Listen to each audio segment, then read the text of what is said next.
Como Lidia se tiene que marchar, va a empezar ella.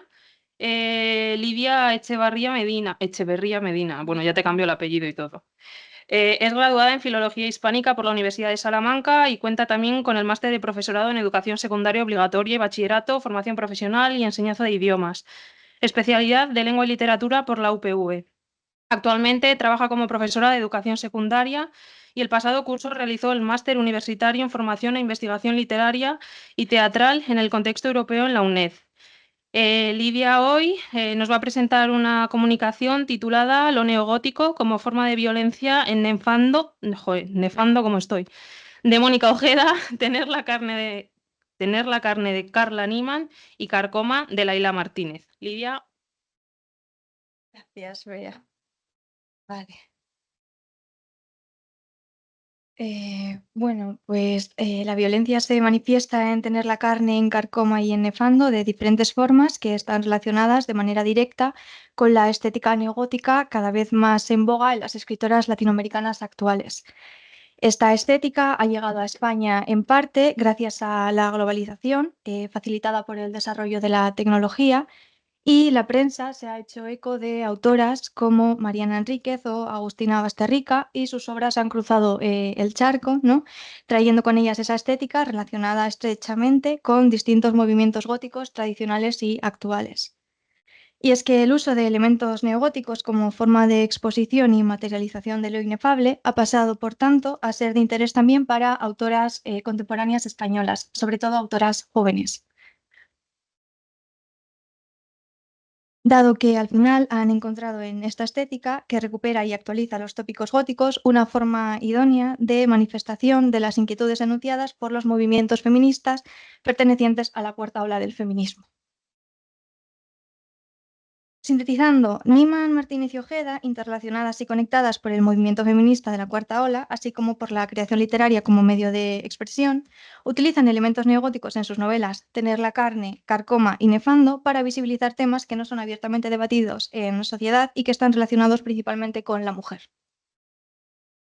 Los elementos neogóticos que se han analizado han sido los siguientes: la dualidad, complementariedad entre el eros y el tánatos, la violencia sexual, monstruos muertos vivientes y espíritus, metanarrativa, indeterminación sexual, construcción del espacio gótico como un espacio terrorífico y, por último, la representación del patriarcado en las relaciones familiares. En primer lugar, se ha analizado la dualidad existente entre Eros y Tánatos, ¿no? La manera en la que el amor, el sexo y la muerte se entremezclan en las narraciones. Y así se ha visto como, por ejemplo, en Nefando, los hermanos Terán mantienen una relación incestuosa como forma de conseguir amor y refugiarse de los abusos que sufrían a manos de su padre. Asimismo, los protagonistas de la pornonovela Hype de Quique Ortega también son partícipes de prácticas sexuales poco comunes, como es, por ejemplo, la zoofilia. Estas parafilias son transgresoras y traspasan el límite de las normas impuestas por una sociedad heteropatriarcal, así como de la moral cristiana y de la ética para, en cierta forma, escandalizar.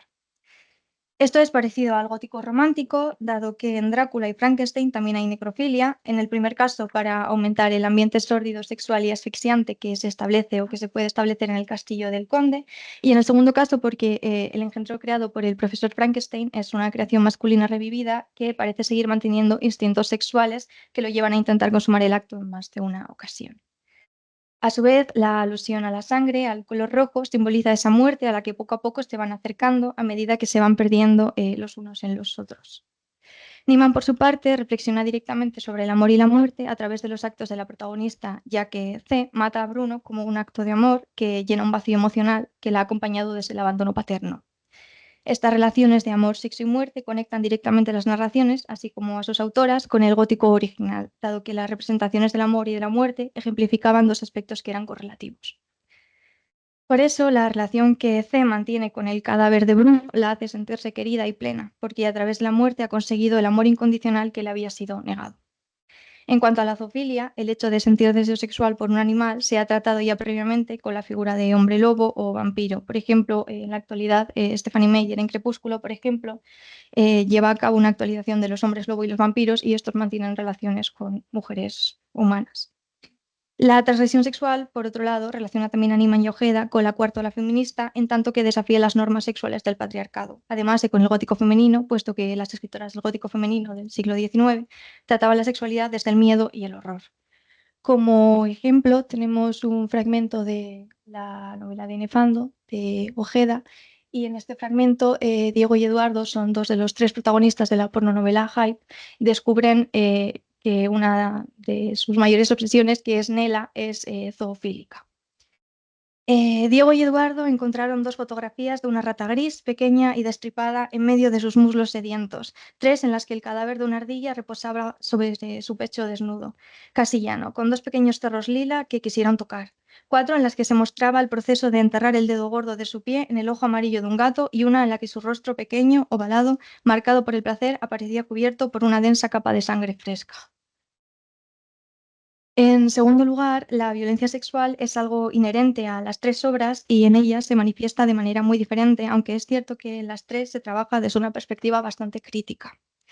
La prostitución se expone de manera bastante clara en Carcoma, ya que el padre de la abuela consiguió ascender en la escala social prostituyendo a mujeres vulnerables del pueblo.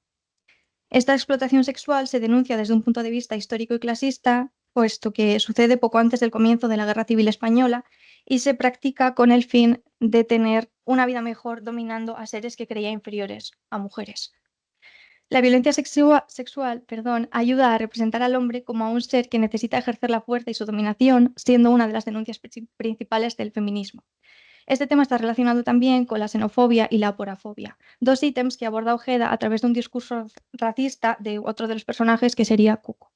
Y es que las mujeres migrantes poseen una mayor oportunidad de ser víctimas de trata de personas porque se encuentran generalmente en una situación de extrema crudeza, hecho que ayuda también a legitimar la práctica de trata de personas en las zonas más pudientes. Por último, la violación es otro de los temas tratados. La pederastia se expresa de manera clara y directa en Nefando, ¿no? Y la violación aparece, es decir, mantener sexo con una pareja sin haber dado un consentimiento claro en tener la carne. La violencia sexual es una de las violencias más denunciadas por lo que es la cuarta ola feminista y es uno de los aspectos más llevados a la literatura por los autores y sobre todo las autoras de narrativa gótica, ya que cuando ellas comenzaron a escribir, intentaron plasmar los horrores conyugales a través de escenas abyectas y escatológicas que Ojeda, Niemann y Martínez reproducen en sus obras. Como ejemplo de lo que acabo de analizar, tenemos un fragmento de Tener la carne. Y me hizo el amor desde atrás, apoyó sus manos en el bordecito de la piscina y me empujó así, pum, con las manos manchadas en el bordecito de la piscina, pum, dejó huellas rojas por el charco de mi regla. Ya va viendo esa condición criminal de la que hablaba, me penetró desde atrás para no mirarme a los ojos, porque en realidad usted y yo, Brunito y yo, no gestionamos bien la culpa. Parece que sí, pero en realidad usted y yo. No sé por qué le pedí que me siguiera destrozando, como llevaba haciendo hasta ahora, y usted, Diego Brunito, entraba y salía con violencia mientras yo le hablaba mucho. En tercer lugar, las figuras de los muertos vivientes, de los monstruos y de los espíritus mantienen también una estrecha relación con las obras del gótico romántico y han sido recuperadas por las autoras latinoamericanas en el nuevo gótico latinoamericano escrito por mujeres. De esta forma se reinterpretan las versiones y Kiki Ortega es el primer personaje que podría considerarse un monstruo, en tanto que su aspecto abyecto y hostil, así como la ingesta de partes muertas de su cuerpo, le otorgan la posibilidad de narrar y percibir aquello que es transgresor y abyecto al mismo tiempo. Por otro lado está Bruno, el novio de C, que ha sido asesinado por ella y su madre. El cadáver de Bruno es considerado un ente viviente, mientras C y su madre están de vacaciones en Garrucha, dado que quieran tener las vacaciones que nunca tuvieron, con la representación de Bruno como una figura de autoridad paterna. Los fantasmas, a su vez, son parte de la historia y de la casa en Carcoma. Las sombras, los santos y los ángeles conforman un imaginario que nada tiene que ver con la idealización pictórica que se ha hecho de ellos.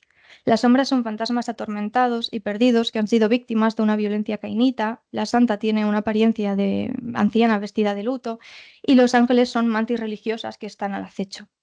Estas figuras representan los tabúes de una sociedad patriarcal que intenta someter a los más débiles. Como ejemplo, tenemos un fragmento de Carcoma de Laila Martínez. Cuando entré de nuevo en la casa, oí a la vieja en la cámara. Por el sonido debía de estar moviendo las ollas de la matanza. Estaban medio podridas de no usarlas, pero nos resistimos a vendérselas al chatarrero porque quién sabe cuándo se puede necesitar una olla en la que cabe un cuerpo como de helado. Además, ahí se le esconden a la vieja los difuntos que vienen perdidos y temblando, y a ella le da pena quitarles las ollas y que no tengan sitio donde meterse.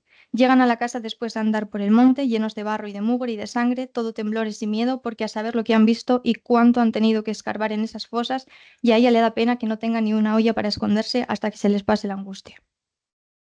En cuarto lugar, tenemos la metanarrativa, ¿no? Y esta se aprecia en todos los productos culturales que hay en Nefando, ya que la obra es una narrativa en la que se pueden encontrar otras narrativas que ayudan a comprender el proceso de creación a través de la elaboración.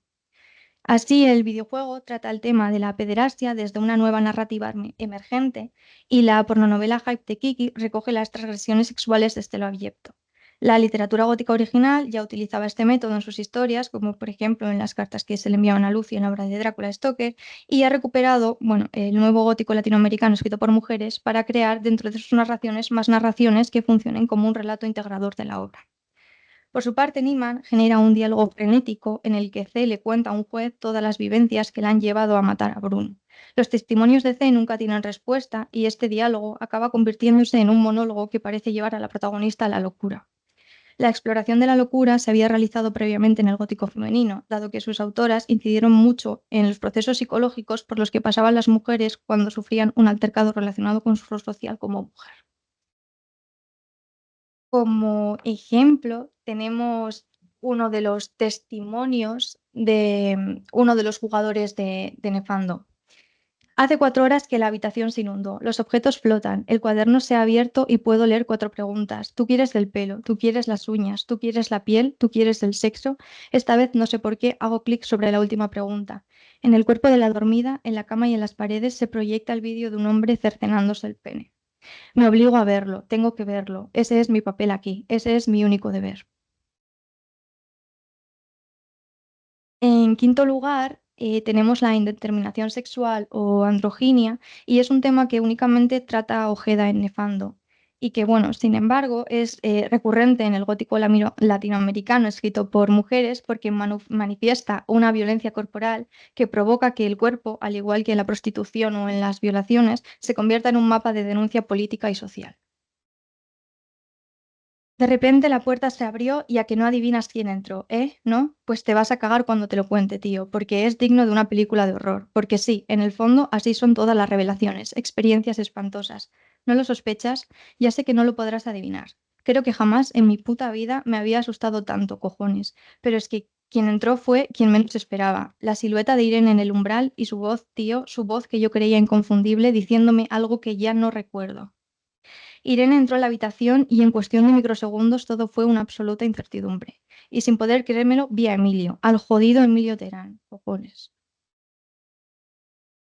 En sexto lugar, estaría la configuración de los espacios, ¿no? Y es importante en las tres obras, ya que tanto la playa de Garrucha como el piso en la ciudad de Barcelona o la casa familiar en Carcoma son escenarios que han actualizado el espacio terrorífico antes ocupado por los castillos sombríos, las catacumbas, las habitaciones con papel pintado. Y estos espacios urbanos y rurales han contemporaneizado el horror y el terror y los han adaptado a los problemas actuales. Por ello, la influencia de estos en las actuaciones de los personajes y en sus psicologías, así como a la inversa, simbolizan en Kiki, Iván, Cuco, Cecilia, Irene, Emilio, C, la vieja y su nieta, problemas y subyugaciones de una sociedad actual. Si mi madre había pensado que era mejor que las demás, mi padre le bajó la soberbia a golpes. Era igual que aquellas mujeres, las mismas palizas y el mismo miedo. A ellas las tenía encerradas en una casa y a mi madre en otra. Mi padre no le había regalado aquella casa, la había condenado a vivir en ella. Se había construido sobre el cuerpo de aquellas mujeres y se mantenía sobre el de mi madre, sobre su dolor y su miedo. No era un regalo, era una maldición. Por último, en séptimo lugar, tenemos las relaciones familiares y estas han sido una buena muestra, ¿no?, de lo que son las dinámicas de dominio que se establecen entre sus miembros. Las figuras más mayores, es decir, el padre de los Terán, la madre de C y la vieja, ejercen un control sobre las más jóvenes, o sea, los hermanos Terán, C y la nieta, en pos de una reproducción del poder opresor del patriarcado.